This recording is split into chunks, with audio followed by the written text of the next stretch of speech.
moom dina def benn conférence de presse jàkkaarloo ak askan wi wax moom tamit la moo ci xalaatam si loo xamante ni jotoon na xew démb laay buñ ci jógee dañuy tàbb ci ki nga xamante ne moom mooy conférence de presse laay bi amoon mercredi diggante Wally Ballago Seck ak Viviane ak Dip Laye ñoom tamit dañ doon def conférence de presse pour wax nit ñi naka la ñuy waajalee seen concert bu mag bi nga xamante ne samedi dafa war a xew fële sa 6S laay na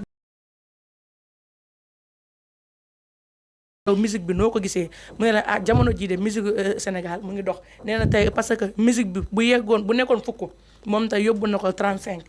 nee na te nit ñi sax nee nañu moom mooy numéro 1 ci wàllum woy. waaw non loolu la nekk nag ay kàddu yi nga xamante ne Wally Ballago Seck yëkkati na ko jagleel ko journaliste. ki ci mel ni Dip kii di mel ni Dip. Dundu Gis. ak kii di mel ni Viviane. Sidit Ndour ak kii di mel ni Wally Ballago Seck tey ñoom ñett ku ci nekk rek mën ngaa feesal 6S. dëgg la waaw léegi nag ñoom danoo waroon a xool fu gën a yaatu ñu tëggee fa concert bi ndax lii du fa xaj. mbaa du yóbbu ko arena. suñu ko yóbbuwul arena mën nañ ko yóbbu feneen waaye lii man gëwmu mu xaj fa ndax lii dafa doy waar. mbaa du mbooloo gën a ñëw. voilà parce que ñett ñi danoo am mbooloo macha allah. ba pare danoo mën li ñuy def. dëgg la donc dina loolu loo ci mën a dégg daal. ci kàttanu yàlla ak mbaaxam dina mais yàlla na fa jàmm am. yàlla na fa jàmm xew. mais tey Wally am na ci droit. man su ma neexoon taxaw ci réew mi damaay numéro 1 kenn mënu ci dara. dëgg la parce que tamit jëlul musique gu Sénégal rey ko quoi. noonu waxante dëgg mi ngi koy jéem a avancé loo di ko génnee réew mi di ko yóbbu ci yeneeni réew di ko yóbbu ci sous-région yi di def di def tamit ay duo ak yeneen waykat.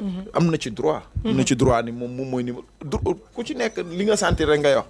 te li mu wax moom am na ci plein droit. ne moom mooy numéro 1 kenn mënu ci dara moom moo ko wax. tey Viviane Dundu Gis.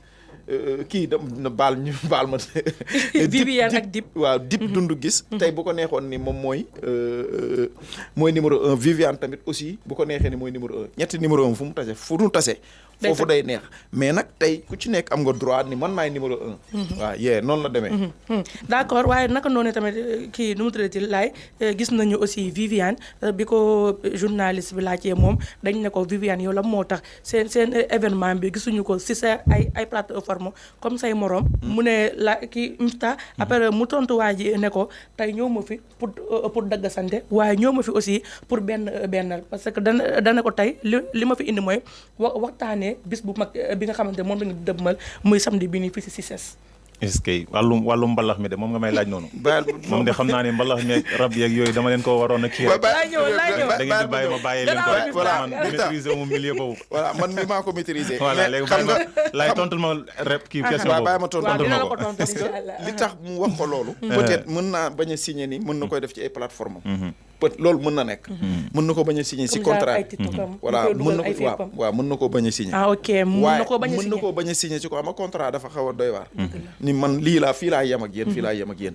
waaye nag Viviane na xam ne moom artiste la te nit ñi question bu ne lañ koy laaj. dëgg la moom na maîtriser boppam. maîtriser ni moom artiste la tey am na ay fansam yoo xam ne ñu ngi koy bëgg a laaj yoo xam ne buñ ko laajee.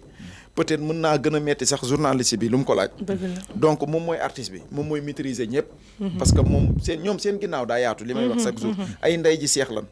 nanu yaatal seen ginnaaw ba pare ku boot bukki waaw ku boot bukki. xaj da lay mbaw. waaw léegi nag ñoom tey journaliste yi ñoom ñoo tax ñu ñëw fa. mais am nañ droit laaj leen. mais ay ñëwuma fi ngir kii bu fekkoon.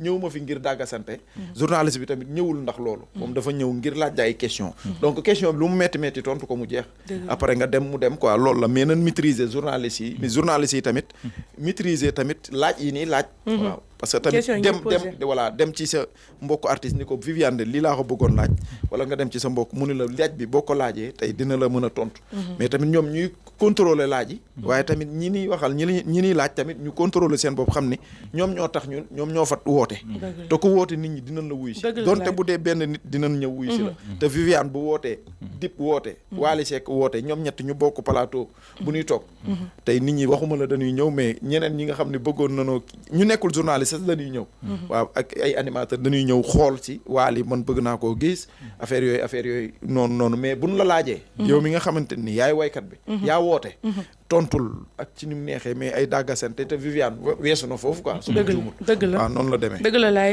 weesu na fa laay nag buñ ci jógee dañuy taab yi nga xamante mooy Mbaye Sy Ndiaye ndax moom it tamit laay même jour bi defoon na aussi li nga xamante ne moom mooy conférence de presse jagleel ko di wax aussi ci diggante Wally Seck ak Ramdam diggante moom ak Wally Seck mais diggante ki nga xamante mooy Wally Seck aussi ak Keba Seck parce que moom nee na Wally kooku jikko bu noble nee na Wally loolu la yor nee na Wally du jàpp nit tey comme bàyyi la suba nee na te ki nga xamante moom mooy Keba Seck waajur la ci Wally Seck te nee na Wally jox na ay papam cër comme ñoom it tamit nu mu leen joxee cër parce que moom ku nekk xam na ni moom a Wally dañoo bokk moom Mbaye Sy Ndiaye parce que ay doomu bàjjen ak doomu nijaay lañu ñoom ñaar parce que rakku Thione Seck mooy bu jigéen moo jur ñoom Mbaye Sy suma juumul sama xel mu gàtt waaw mais nag tey Mbaye Sy wax na dëgg Mbaye Sy wax na dëgg parce que tey foofu kenn xaju fa waaw Mbaye Sy wax na dëgg parce que foofu kenn xaju fa nee naa nit ñi nan bàyyi papa ak doom tey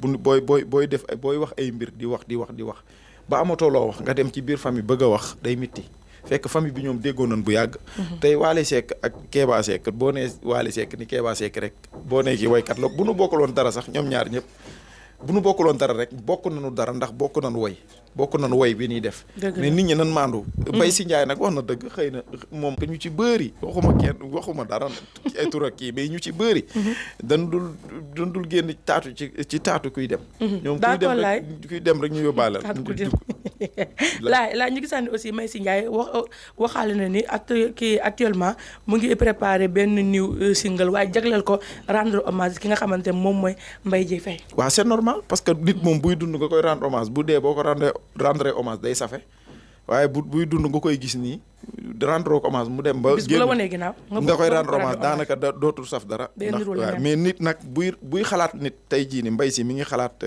Mbaye Dieye Faye te c'est normal parce que moom tëggkat la comme moom mais Mbaye Dieye Faye moo leen jiitu ci musique moo leen jiitu ci game bi li gars yi di wax moo leen ci jiitu moo leen di wax fu ñuy toog tamit mu ngi leen di xelal mais Mbaye Sy lu rafet la def bu ñi ci suuf bu ñu doon def noonu di rendre hommage ñi ci kaw te fekk leen ñuy dund dañ koy rafetlu tey Mbaye Dieye Faye bu ñëwee ànd ak famem ñëw Pikine loolu day neex waaw Mbaye Sy kay li mu def noonu lu baax la vraiment d'accord laay bu ñu ci jógee dañuy tàmm ci nga xamante mooy Mollah Morgun laay nag Mollah Morgun nag tey waykat yee xew non laay démb rappeurs yi